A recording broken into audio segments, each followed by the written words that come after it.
નમસ્કાર ખેડૂત મિત્રો, આજનો એક એવો પ્રશ્ન, ખાતર ડ્રીપમાં આપવું જોઈએ કે સ્પ્રેમાં? ચાલો એક સરળ ઉદાહરણથી સમજીએ.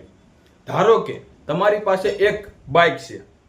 જો તમે પેટ્રોલ બાઇકની સીટ ઉપર કે બહારથી છાંટો તો શું બાઇક ચાલશે?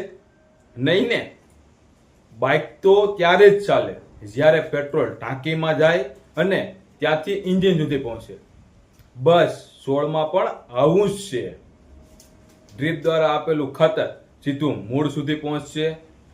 મૂળ તેને શોષીને આખા ઝાડ સુધી પહોંચાડશે, એટલે છોડનો વિકાસ સારી રીતે થાય છે.